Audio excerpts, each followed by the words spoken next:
Hey, true crime fanatics, this is Claire. And I'm Andy. You're tuned in to the Homicide Hobbies podcast, which is a podcast for people who love to hear about the horrendous crimes that people commit. Enjoy. So I have a slight problem. You don't know how to read? I went to pull it up on the contoter. The whole thing doesn't pull up, so I'm going to have to read it off my telephone. That's how I usually do it. So you need your glasses? No, it's just I like it when it's bigger. I don't know. It's hard. It's harder. Shut up. Shut up. So what do you have today? Or where are we? Ooh, when are we? Well, is this a long one? I'm just trying to figure out how comfortable I need to be. Oh, get your asshole comfortable.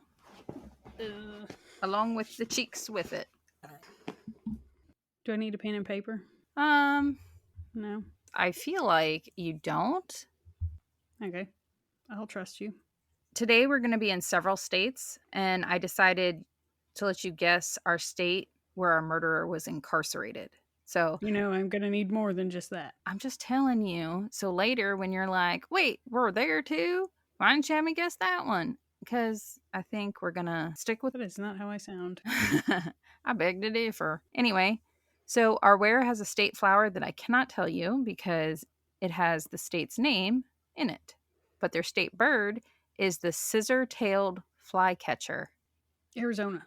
Their slogan, Labor Omnia Vincent, which translates to work conquers all. But the official motto is In God We Trust, which was adopted by this state in 1907. Virginia. The final hint was your original hint, and that is the state flower is Rosa, Oklahoma. Those were stupid guesses. Or hints, rather. Weren't exactly the best guesses either. I don't know why, but I was thinking a bird. The state bird. Yeah. So I was sitting there thinking like an Arizona cardinal.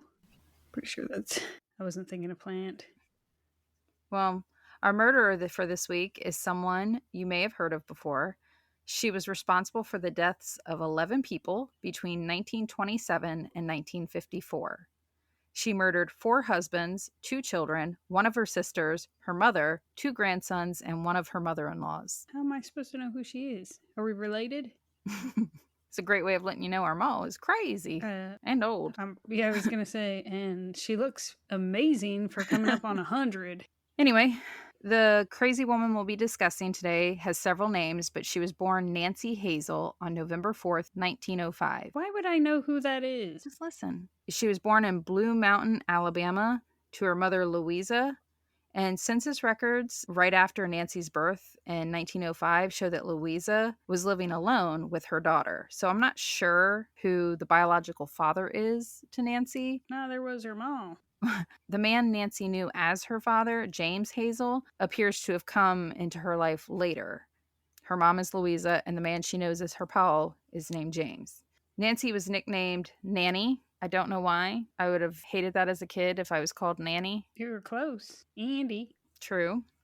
Nannie had 1 brother and 3 sisters. Nannie's mother, Louisa, absolutely hated her husband, James, and Nannie hated her father, too. He was apparently very controlling. He was an abusive father and husband, and James was more than happy to take a switch to not only his children, but also his wife, Louisa, to get what he wanted. He spanked her till she said okay? Pretty much. I guess if his dinner weren't ready, he took the switch to her. Seems like it would delay dinner. If it's already late, he was hangry. So, James, Nannie's father, forced his children to work the family farm rather than go to school. So Nannie struggled with academics when she would go to school. What year was that, though? It was like 1915. Not even. I thought you said 27 earlier. Or is that when she does her murdering? It's when she goes and starts doing the killings. But by the age of 5, Nannie was made to cut wood, plow the fields, and clear the land of weeds and debris. 5? 5. She's got some crazy upper body strength. Time she's 6. When Nannie was 7, she was riding the train with her family to go visit family in southern Alabama when the train suddenly hit the brakes, and 7-year-old Nannie's head went right on into that metal bar. There's her head injury. Yep. It went right on into the metal bar on the seat in front of her, and that was her major head injury. You know what? That reminds me of the truck Dad had. The brakes, those stupid seats in the back. Yeah, the suicide seats. Isn't that what they're called? Suicide seats? Because they were on the side. Seems like it'd be more homicidal seats. The number of times my head bounced off that piece That's your head injury. under the window, you know what I'm talking about? Of course you know what I'm talking about, unless it knocked it out of you. I was gonna say, it's almost like I was there. How hard did your head hit? Well, from that point forward, she suffered from mood swings, headaches, blackouts, and depression for the rest of her life. As a child, Nannie's favorite hobby was reading her mother's romance magazines and dreaming of her own romantic future. She also read the Lonely Hearts column in the newspaper while dreaming of her own Prince Charming. Nannie's father absolutely forbid his daughters from wearing makeup and attractive clothing, like form-fitting dresses, absolutely slutty. Well, she was just 5. How old is she when he says no makeup? I'm talking when she's reaching her teens, early teens. Form-fitting dresses were considered slutty. Silk stockings were considered sinful. And no daughter of his was going to tempt the male libido. So he believed by preventing them from being attractive, that it would prevent them from being molested by random men. That was kind of the times, though. He also didn't want the girls to randomly marry off. After all, they were his free farm laborers. Makes sense. He let his girls know that he would be the one to pick their husbands, and he also forbid them from attending dances, church socials, and especially forbid the Saturday night hootenannies down at the Crispin Tavern. Oh, absolutely over his dead body. He didn't want his girls to be hoes. He sure didn't. We need some more of that nowadays. Yeah, we do. But all of these controlling rules were not successful because Nannie, as well as her sisters, ended up being molested by several local young men when they were teenagers. And Nannie would also manage to sneak away here and there to go up into the hayloft or the cornfields as the only place to get a little love in herself from some of them local fellers. Ew. The boys liked her. Her hair was dark. Her eyes were dark. She was always smiling, and she had a giggle that made the boys go bonkers. I was not sure where you were going with that. Plus, they liked her because she was easy. Eventually, Nannie started working at the linen factory where she met a boy or man named Charlie Braggs. He was her co-worker at the linen factory, and James, Nannie's father, felt that Charlie was a respectable man who did right by his ma because she was a single mother and he worked to provide for his mother.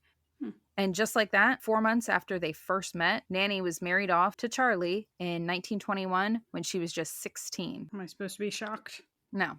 But the marriage itself was not an escape from her abusive, controlling father because she simply traded her father for a controlling, abusive mother-in-law. Oh, that's not where I thought that was going. No, and Charlie, because he was the only child of a single mother, she insisted on living with Charlie and Nannie after they got married. I don't feel like that was abnormal either. I don't know. I always thought that once they got married, they kind of went off on their own until the parents were older, and then they came to live with the family. Well, I feel like it's so they can help with the wife learning how to do the house chores, train her up right. True. And then also, once she starts popping out the children, that she has basically a live-in nanny. Yeah. Well, Charlie was definitely a mama's boy, and most of Charlie's free time was spent doting on his mother. It's interesting competition. Mm-hmm. I kind of know how she felt. But Nannie's mother-in-law would fake dizzy spells if she didn't want to do something that Nannie... Andrew, did you make this story up? I so identify with Nannie here. But Nannie's mother-in-law would fake dizzy spells if she didn't want to go do something that Nannie wanted to do. For example, if Nannie wanted to go see one of the move-in pictures with her new hubby, dearest mother-in-law would fake a dizzy spell and the couple would end up staying home so that Charlie could tend to her. If it was like regular day-to-day stuff and Nannie was just home, there were no dizzy spells, there were no stomach cramps. The mother-in-law was perfectly fine. It was only when she didn't want them to go off. The other woman was his mother. It really was. And without being able to go out and all that staying home, Nannie and Charlie produced 4 daughters from 1923 to 1927. The stressed out Nannie started drinking some of her devil's juice, and her social smoking habit became a heavy addiction. It didn't take long for both Charlie and Nannie to become absolutely miserable, and they both correctly suspected each other of cheating. Charlie would disappear for several days at a time. Oh, what the hell? Yeah, and that's when Nannie would... With the children? Well, they would just leave the children with his mother, and he would disappear to go do his thing. And Nannie would go to the local pubs and seek attention from the local drunks who would drool over her, making her feel like she was still desirable. It was just vomit. And I'm curious, back in the day, they couldn't tell paternity, you know? So if they were cheating on each other, how many of those children are his? Right. But in 1928, it became a very chaotic year for Nannie. Not long after giving birth to their youngest daughter, Charlie was leaving for work. 2 of his youngest daughters were crying, begging their father not to leave them. But Charlie hugged his kids and said he'd be home later and, be good girls. Yeah. When Charlie arrived home from work, his 2 middle toddlers were dead on the floor. Oh. The once healthy middle 2 kids died mysteriously after eating breakfast. The coroner believed that it was just a serious case of food poisoning. I'd say. I guess he was correct, except it wasn't food poisoning. It was arsenic? It was poisoned food. He was close. He just got the word. Maybe he was dyslexic. Perhaps. It wasn't food poisoning. It was poisoned food. Yeah, because Nannie put rat poison in her children's breakfast. Oh, that's awful. It really is. I mean, how old were the children? I'm not 100%, but considering they were born between 1923 and 1927, I would guess like 2 and 3 because it's 1928. They weren't very old. Charlie received an anonymous tip warning him, don't eat food that his wife prepared for him. Charlie was already kind of scared of his wife and her mood swings. So in the middle of the night, he packed up and fled with his oldest daughter, 4-year-old Melvina. They fled the family home, leaving not only his wife behind, but also his mother and his newborn daughter, Florine. Oh. I wonder if he left the baby because it was a newborn or if he questioned the paternity. Well, I was sitting here wondering if when the mother-in-law was getting stomach cramps, if they were legitimate. So I don't think she had started the poisoning yet. We don't know. Yeah, I don't know. But she doesn't claim that one is hers. But funny that you mentioned that because shortly after Charlie left, his mother died, supposedly of natural causes. Yeah, she naturally died of poisoning. So Nannie went back to working at the cotton mill to try to support herself and her infant daughter. In the summer of the following year, Charlie brought Melvina back to the family home along with another woman that he was interested in. And that lady was not only divorced, but had a child of her own. Obviously, this new living arrangement's not going to work. So Nannie and Charlie divorced each other. Nannie took her nearly 1-year-old daughter, Florine, and 5-year-old Melvina back to Nannie's parents' home in Blue Mountain, Alabama. This was all in 1928. So it was a very, very crazy year for her. It wasn't the greatest having to move back home with her parents, but Nannie also welcomed the help of her mother with her young daughters because Louisa was more than happy to help while Nannie went back to work at the mill. Nannie not only appreciated the help, but she also appreciated having the opportunity to have them local fellers falling all over her. But Nannie had made that mistake once already. She married her a lying, cheating man who was a mama's boy from her hometown, and they weren't going to trick her into that no more, so she just used them as playthings. The following year, Nannie met a new man. His name was Robert Franklin Harrelson. He went by Frank. They met through the local Lonely Hearts column that Nannie grew up fawning over. Frank wooed Nannie with poems and a photo of himself. He was 23 and handsome, and Nannie responded with a naughty letter, a cake, and a photo of herself. Mm-hmm. Frank, being young, dumb, and full of cum, Andrea read her naughty letter, fed his belly with that cake, and hopped in his car and drove straight to Nannie. And in 1929, Nannie's daughter, Florine, who was nearly 2, and Melvina, who was nearly 6, moved in with Frank and Nannie when they got married. A few months into this new marriage, Nannie learned that Frank was not only an alcoholic, but he also had a violent short temper and a criminal record for felonious assault. Nannie was not pleased with this newfound romance because, damn it, she just wanted her Prince Charming. However, she was determined to make the marriage work. With or without him. Frank would drink daily. He became a sloppy, belligerent drunk who would beat the crap out of Nannie if he was drunk enough and enraged enough. When he wasn't beating on Nannie, the cops were showing up at the house to let her know that Frank was arrested for a local bar fight, and that would happen several times a week. This marriage was even worse than the first one. Her picker was off is what it is. Maybe instead of picking a husband, she was picking a pecker. Perhaps. Get her pickers off. He laid the pipe real good. Well, what I think it is she fell in love with like the writing that he would do in the Lonely Hearts column, because apparently that's how they were communicating back and forth at first. So she fell in love with the words and the idea, but not the actual And person. then she found out he was a plagiarizer. Sure was. That was all in the 1920s, right? We're going to jump forward to 1940s. Florine and Melvina were now married. In 1943, Melvina, Nannie's oldest daughter, was now 20, and she gave birth to a baby boy that she named Robert Lee Hayes. Nannie was a grandmother at 38 years old. 2 years later, Melvina was having a very difficult labor, and she wanted her mom. So Melvina's husband ran to fetch Nannie, and Nannie was a doting mother in the hospital. She was at her Her deathbed? No, yeah. But she was at her daughter's bedside trying to be supportive, you know? Mm-hmm. She was very loving. She cared for her daughter. And Nannie celebrated with Melvina and Melvina's husband when she finally gave birth to a baby girl.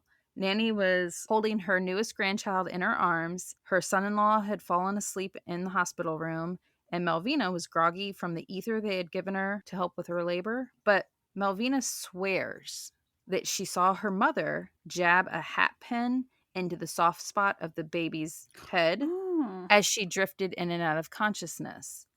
And I had to look it up because my only experience with hat pins would be from Avonlea. I can tell you, yeah, those are not small. They're not. A hat pin is typically 6 to 8 inches long. I was thinking Hetty off of Avonlea. Yeah. When it goes through the hat to the other side. Yes. Anyway, Melvina had passed out, and when she wakes, she learns that her healthy baby girl is dead, had suddenly died 1 hour after being born. And then she mentions to her husband and her sister Florine, I'm pretty sure I saw her mother stab her in the head. Exactly. And both Melvina's husband and sister said they did see Nannie with the hat pin. But they didn't see her stick the baby, but they saw her while the baby was still alive with the hat pin in her hand while holding the baby, like kind of twirling it between her fingers. That's sick. Disgusting. And not to add to it, but the doctors could not give a reason as to why a healthy baby would have died other than sometimes these things happen. Though that's crap.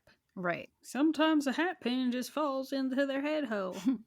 Well, Melvina and her husband drifted apart after the death of their baby, and Melvina began dating a soldier. Nannie didn't approve of her daughter dating this new feller, and they had one particularly nasty fight. And I guess during their break, Melvina and her husband, Melvina was living with Nannie. She decided to leave to go visit her father, Charlie, and left baby Robert, oh no, Melvina's firstborn son, with the kebabber. And he mysteriously died while in Nannie's care on July 7th, 1945. Dude, I wouldn't leave anybody to watch a kid that I think may or may not have shish kebabbed a newborn. Right? And baby Robert's death was diagnosed as asphyxia from unknown causes.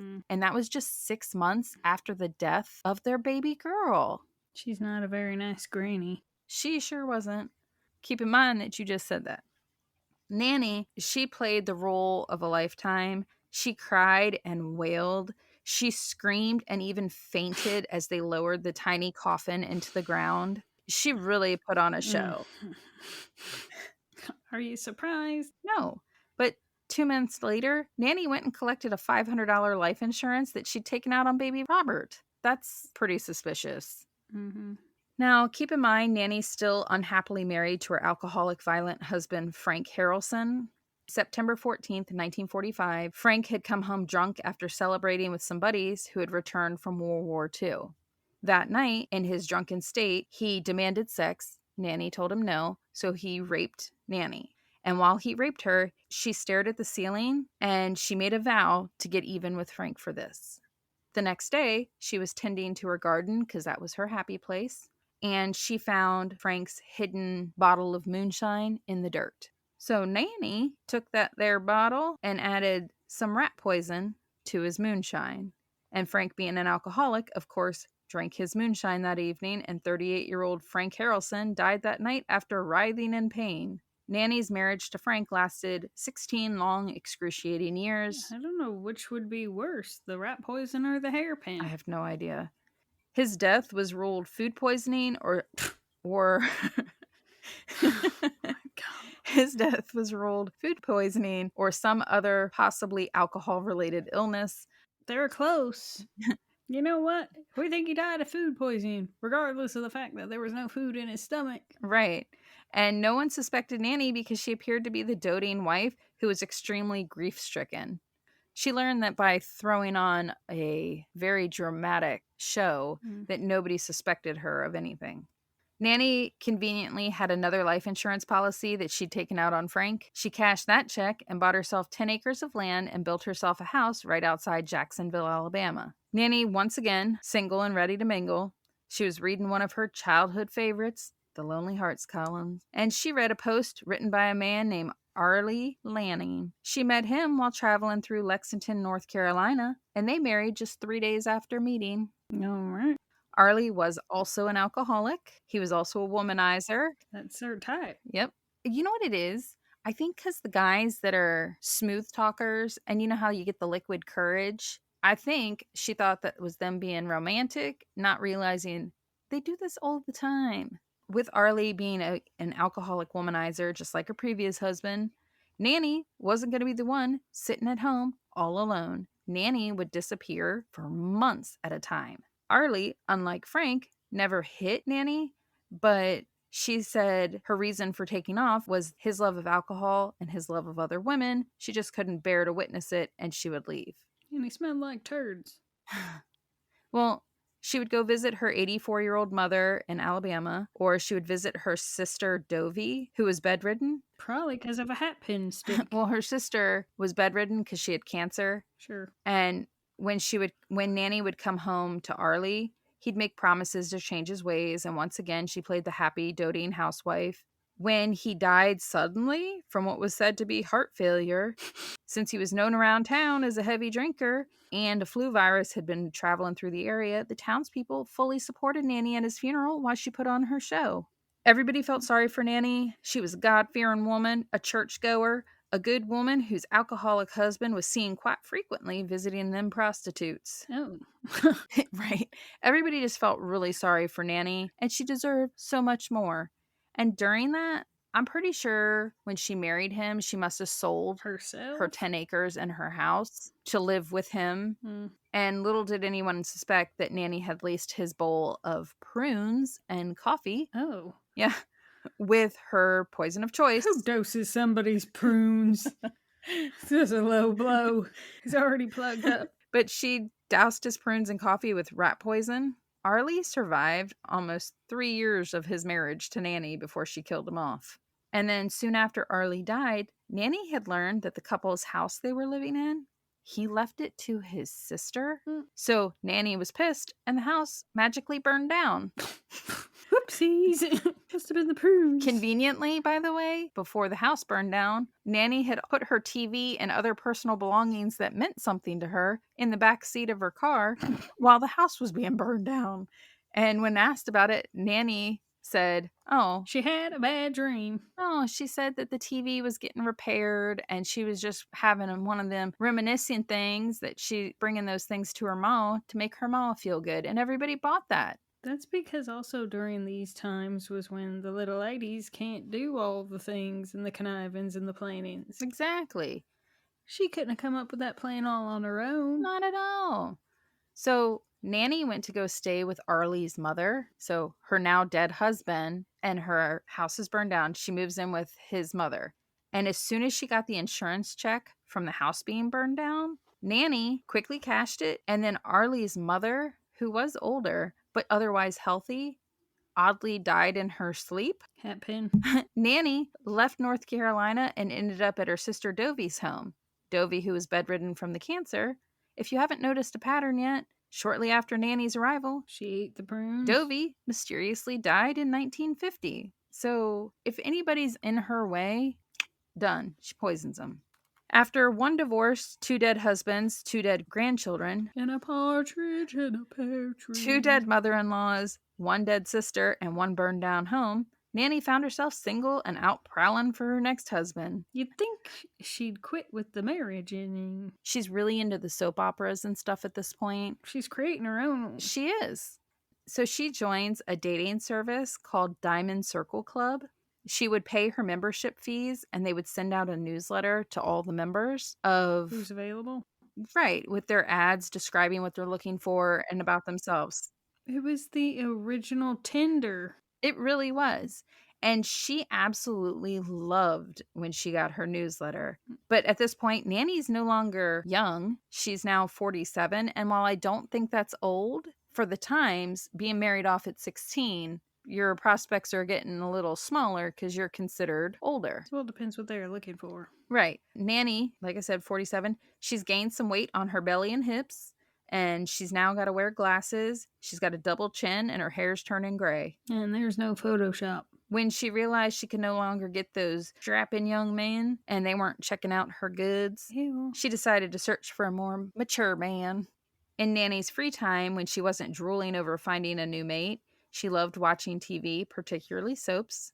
They were right up her alley. There were love triangles, passion, murder, betrayal, and love conquers all. So what more could a girl ask for other than her own love story? And everybody that knew Nannie, that if she was watching one of her soaps, do not interrupt her. For the love of God, do not interrupt. But anyway, so Nannie would watch all that passion that played out on TV with her plate of leftovers, her pack of smokes, an ashtray, and a dream of her own of finding her own handsome man who would have that kind of passion for Nannie.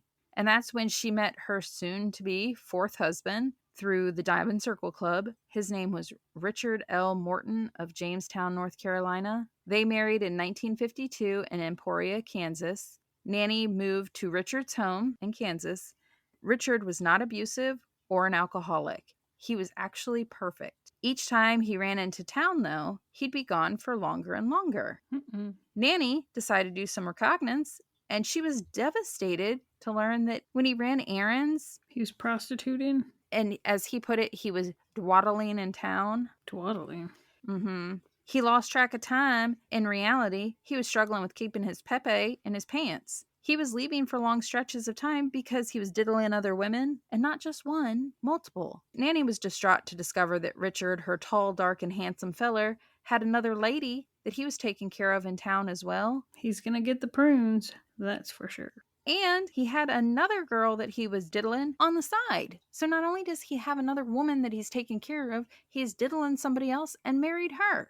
Since he was just another liar, just 2 months into their marriage, Nannie was already lining up her prospects in the Lonely Hearts column. Meanwhile, her father James had died, and her mother Louisa had fallen and broken her hip and needed to be cared for. So Louisa, her mother, came to live with Richard and Nannie in January of 1953. And I'm going to be super disappointed in you if you can't guess what happens next. She dies. Nannie poisoned her mother within days of her mother moving in. Louisa began complaining of severe stomach pains and died. Then, Nannie's fourth cheating husband, Richard, died a few months later on May 19th, 1953, after drinking a thermos of coffee that Nannie had doused with arsenic. Again, no one questioned either one of those deaths. So here she was, single and ready to mingle again. Nannie once again returned to the Lonely Hearts column, where she found a new feller, 59-year-old Samuel Doss of Tulsa, Oklahoma. They married in June of 1953. If you're keeping tabs on the timing, Richard had just died in May of 1953, and by June, she was already married again to somebody else. I said she moves fast. She sure does. Samuel Doss was a minister who'd lost his entire family to a tornado in Arkansas, and he was not an alcoholic, he was not abusive, he was not a smoker, he was not a gambler. Does he like the prostitute? He was not a cheater. Bedtime was at 9:30 every night. Sex was scheduled in the week, and Nannie found him incredibly boring. And she finally got what she always wanted and realized it wasn't what she wanted. She wanted one of them fellers that's gonna smack her and have sex with the prostitute. She wanted that drama. Not only was he perfect in the sense of he treated her well, but he disapproved of her romance novels and soap operas. There's your drama. He actually forbid Nannie from reading or watching anything that wasn't considered educational or enlightening. Well, it was probably good for her because she's too sucked into that shit. Well, that just didn't work for Nannie. So Nannie packed her shit and she left him for a short period of time in protest of him forbidding them romances. And that was until he put her name on his bank accounts and she made him take out 2 life insurance policies on himself with her as the beneficiary. Mhm. And then at that point, she happily returned home. And one evening in September, after polishing off his dinner, he began eating a slice of prune cake. And Nannie Oh no. just sat there smiling. It's almond prune cake. Pretty much. And that night, Samuel began vomiting. He spent several days in bed violently ill, Didn't see that coming. with Nannie tending to his needs. He lost 16 pounds in a few short days. He was real plugged up. Samuel was admitted into the hospital with his flu-like symptoms, and the hospital diagnosed him with digestive tract infection. He was treated for a month in the hospital and then released on October 5th. Samuel had survived her first attempt of killing him with arsenic prune cake. So she asked him if he wanted a second slice. She needed her money and she needed her stories. It wasn't like nowadays where you can rewind it. She was missing out on the drama. So 1 week after returning home, on October 12th, 1954, Samuel died after drinking his coffee that was heavily laced with arsenic. However, the sudden death of Samuel alerted his doctor, because the doctor knew that when he was released from the hospital, he was on the mend, he was doing amazing. So for him to return home and just suddenly be dead just didn't make sense. Mm-hmm. So he ordered an autopsy. And the autopsy revealed a huge amount of arsenic in his system. The doctor said that Samuel had enough arsenic in his system to kill several horses, and Nannie was promptly arrested. She wasn't taking any chances the second go around. She sure wasn't. While she was under interrogation and in return for being able to keep a romance magazine, Nannie confessed to killing all 4 of her deceased husbands, her children, her mother, her sister, her grandchildren, and one of her mother-in-laws. She did also explain why she did all of this. She told the investigators she was just searching for her perfect mate, the real romance of life, not to mention that head injury she got when she was 7. It left her with headaches. Nannie was given the nickname of the Giggling Granny because she had a habit of smiling and giggling whenever she discusses the murders. Right. So when you mentioned that she was not a nice granny, well, she got the nickname of the Giggling Granny, which I find disturbing. She had a case of inappropriate laughter. She sure did. Several of the bodies were exhumed, they were tested, and it was confirmed that they too had rat poison or arsenic in their systems. North Carolina, Kansas, and Alabama also charged the Giggling Granny with the murders that occurred in those respective states.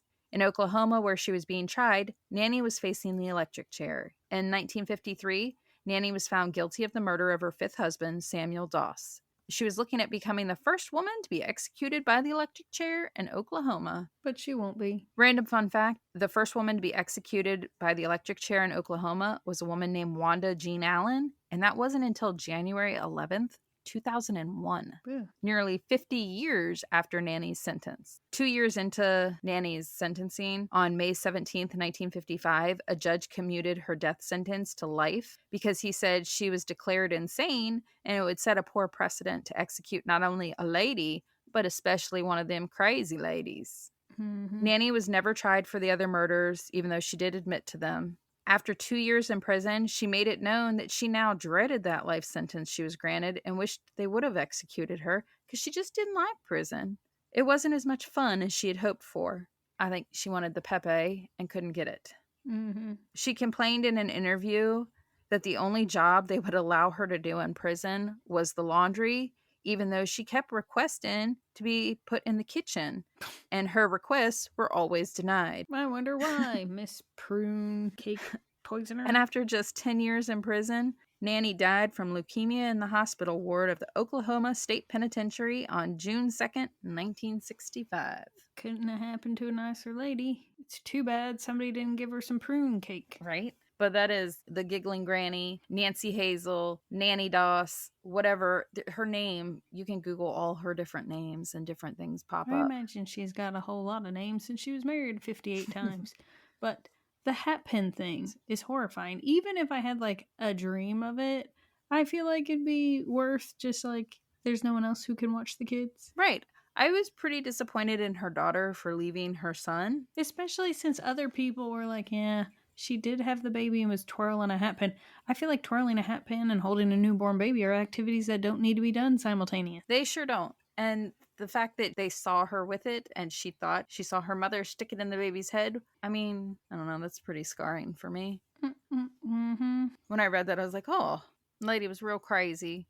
I did laugh when I saw that she was upset and wanted to be put to death because they would only let her do the laundry. They wouldn't let her do the cooking. But that's all I got.